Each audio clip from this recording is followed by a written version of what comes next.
Bonjour et bienvenue. Vous n'y connaissez rien à Magic? Ça tombe bien, moi non plus. Pour ça que j'ai enfin décidé d'accéder à un kit de démarrage, bon, sur un thème, on va dire, cher à mon cœur, en tout cas il y a quelques années de ça, hein, avec notre cher ami Ezio, ici présent, pour ceux qui ont fait Assassin's Creed 2, qui ont platiné ou pas, etc., etc.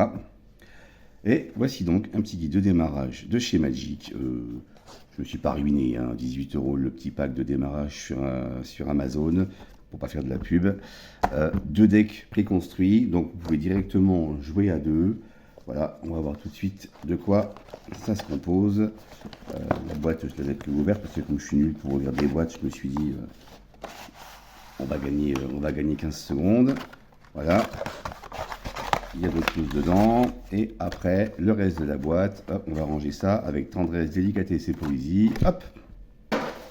Voilà, je ne sais pas si le bruit a été capté, de l'impact sur le carrelage a été saisi au vol. Mais bon, voilà. Nous avons une petite boîte fort sympathique au demeurant pour ranger les cartes. Bon, personnellement, je suis un gars qui sleeve ses cartes, donc on est bien d'accord que ça va plus rentrer dedans.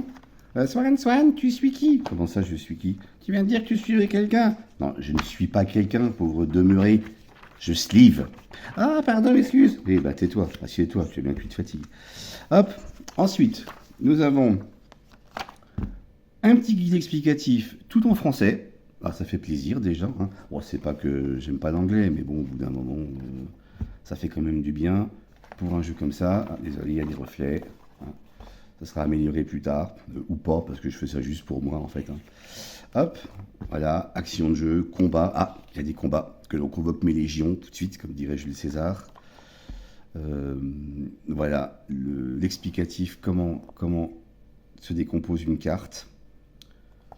Voilà, il y a 800 353 règles et assimilées dans Magic. Ma foi, on va faire au plus simple. Donc petit livret, par contre, pas de poésie et de délicatesse pour lui, on le pose juste comme ça. Nous avons, hop, ça c'est défait. Tac, donc nous avons, on va mettre ça comme ça, hop, ça on le voit encore. Nous avons une deuxième boîte. Et bien cette fois bizarrement à l'effigie d'Ezio, hein, vu qu'ici on a, je sais pas, une princesse viking, c'est un mélange de Lagertha et d'Aricia, je sais pas trop. Pour ceux qui auront les références, il y en a une qui est hyper facile, l'autre qui n'est pas très dure non plus. Je commence sympa. Hop, voilà, deux boîtes. Paf, j'espère que c'est...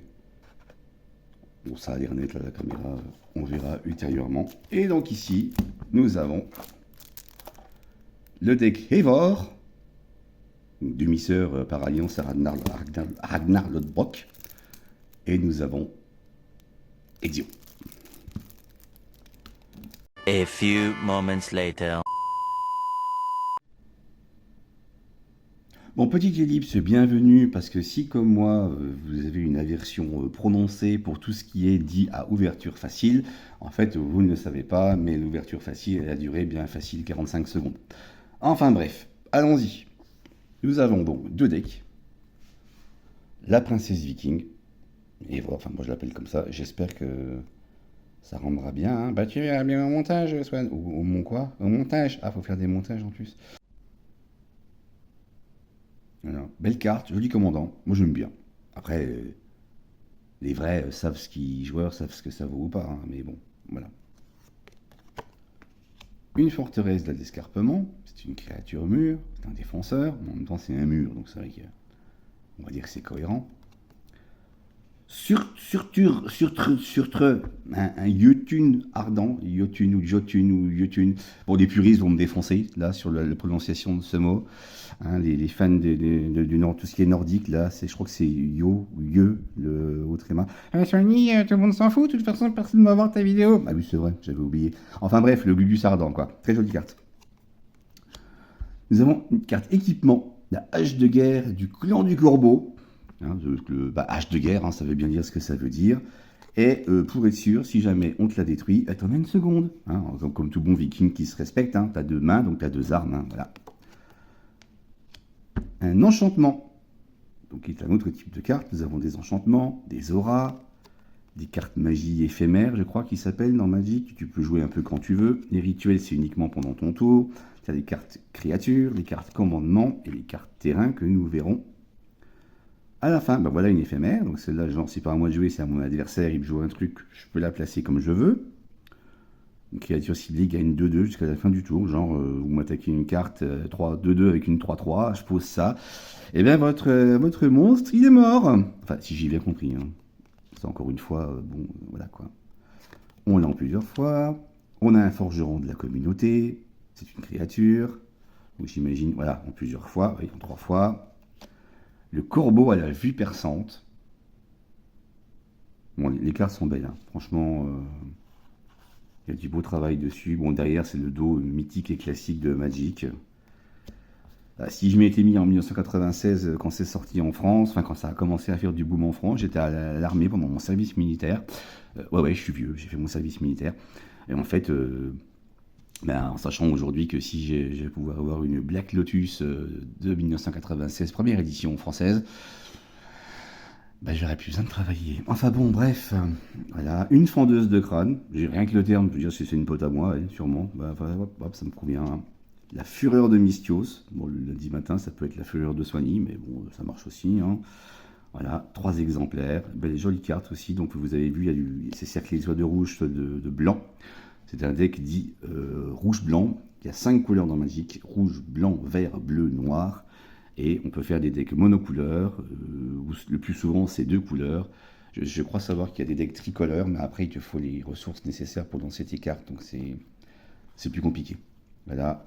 Nous avons l'adversaire du labyrinthe, genre, c'est le Minotaure, il s'est perdu, quoi, hein, t'as vu hein, Puis vu sa tête, faut pas l'embêter, le monsieur. Hein, voilà, 3 exemplaires également. La directrice de bureau. Ah, c'est pas mal, ça, la directrice de bureau, tiens. Inspecteur des travaux fini, genre, t'as pas fait ça, t'as pas fait ça. Oui, mais vous, directrice de bureau, moi je branle rien, je suis directrice de bureau. Ah oui, d'accord, c'est cohérent. Hop. La carte terrain, ça c'est une carte terrain, alors à l'inverse des cartes terrain dites basiques. Voilà, ça c'est une carte terrain basique. Ça c'est une carte terrain bicolore et avec un effet. Après, il faut lire les cartes et apprendre les effets. Parce qu'en fait, lire la carte, c'est comprendre 90% du truc. Pardon. Hop, nous avons une lame crochet qui est un artefact équipement, 2 exemplaires. Nous avons Ezio en novice. Bonjour, je m'appelle Ezio, j'ai 14 ans et demi et j'apprends. Je repasserai dans 5 ans de voir, mais dans 5 ans je t'assassinerai. Hop, voilà. Arbazmir. Oh, c'était très solennel la façon dont je l'ai dit, mais je sais même pas qui c'est.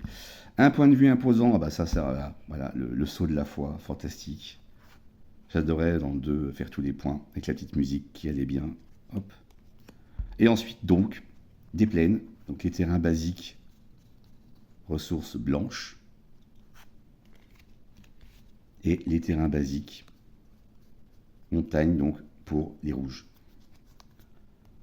Nous avons 2 cartes jetons assassins. Donc, les cartes jetons, ce sont des cartes généralement plus 1, que certaines tu peux faire évoluer. C'est pour ça aussi qu'il faut des dés pour jouer un Magic ou des marqueurs ou des jeux. Voilà. Pour pouvoir marquer toutes ces cartes. Et nous avons un côté trésor, un côté assassin en 2 exemplaires. Voilà. Un petit guide en taille carte. Pendant ton tour, tu fais quoi? Ensuite, l'attaque. Comment tu bloques? Franchement, pour un deck de démarrage, voilà, il y a un bouquin de règles, il y a le petit rappel ici. Ça, ça c'est pour le jeu PC, je crois. Voilà. Et on a fini, du coup, le premier deck. Et c'est au tour d'Ezio. Ezio, c'est un deck bleu-noir. Alors, voilà, très belle carte, créature légendaire, un assassin, et Ezio, l'âme de la vengeance. Déjà, rien que le titre, t'as tout compris, quoi. Il a contact mortel. Alors, ce qui est bien aussi dans le guide de démarrage, c'est que tous les effets magiques sont expliqués. Faut vraiment lire. Et il y a une grosse partie des choses qui sont expliquées. Et ça, franchement, pour un total débutant comme moi, c'est top. Achilles Davenport, ou Achille en français. Une créature légendaire encore. Une autre personne encapuchée. Il y en a beaucoup dans ce deck, visiblement, mais en même temps, c'est cohérent, encore là, l'embuscade des auditeurs. C'est une carte rituelle, donc c'est une carte qui ne peut être jouée que pendant son tour, si je ne m'abuse. Une carte enchantement, raccourcie par les toits. Je ne me rappelle pas combien de centaines de fois on a dû passer par les toits pour esquiver les 3787 gardes qui vous couraient après. Bon, c'était fun en vrai. Un petit tranquillisant, oui, parce que malgré une petite d'assassin, on ne bute pas tout le monde non plus. Il y a des gens en jeu, il ne faut pas les fumer. Voilà. Les enfants, par exemple, on n'a pas le droit. Les animaux, de toute façon, j'aime pas, on ne fait pas de mal aux animaux.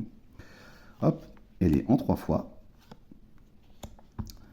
Un vétéran à lame crochet, on est toujours dans des cartes bleues. En 2 fois, encore d'une créature encapuchonnée, c'est un assassin. En même temps, c'est un deck assassin, donc c'est très obvious, c'est ce que je raconte. Le repère d'assassin, qui est une créature mûre, une 2-4. Une 2-4 pour 4. Ah oui, ça, je l'ai pas dit. Ça, j'ai compris, ça dit comment ça fonctionne. Vous additionnez le nombre de petits dessins plus le chiffre qui se trouve éventuellement dans la bulle blanche.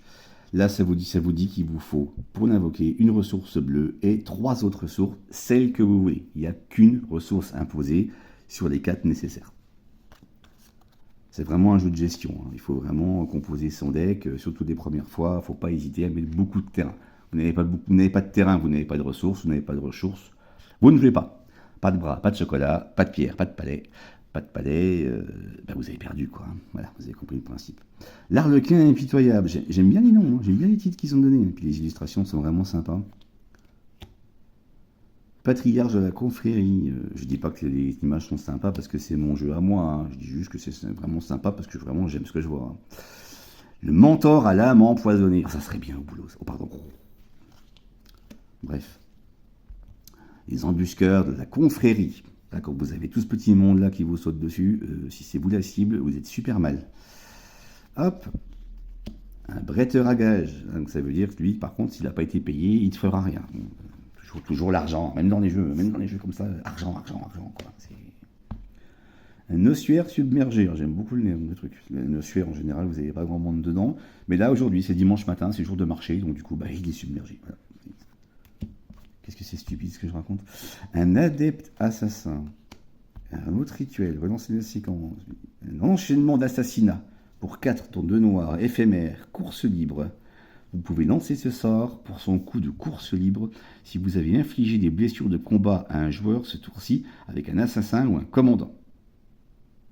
Bon, ça va, pour une fois, j'en ai lu une au pif et pour une fois, ils m'ont pas perdu. Des fois, il y a des explications avec des marqueurs, vous en mettez une en sacrifice dans le cimetière et finalement après vous excluez, ça va vous faire piocher une carte et vous remettez 3 jetons et vous remettez des marqueurs 1-1 et au final, vous avez 74 cartes sur votre deck, sur votre board. J'exagère un petit peu.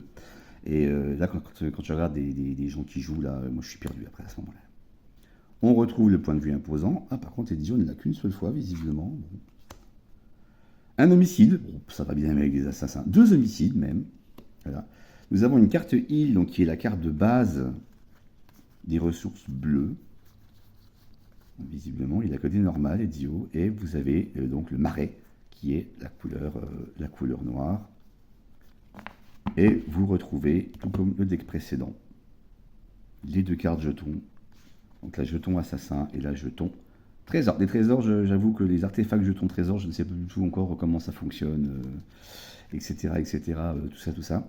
Et donc pareil, parce qu'après tout, si le premier deck a droit à son petit guide explicatif sur le côté, on a droit aussi. Et voilà. Et c'était donc là le deck de ma viking, enfin c'est pas ma viking, vous avez compris. Le deck de la viking est rangé. On range le petit deck Ezio. Ils vont pile poil dans les petites boîtes qui sont fournies. C'est pas des boîtes ultra résistantes, mais je veux dire, c'est fourni. Donc encore une fois, pour le prix d'un deck de démarrage, ça va très bien, quoi. Voilà, et bien c'était ma première vidéo de ma vie sur Magic. Ciao!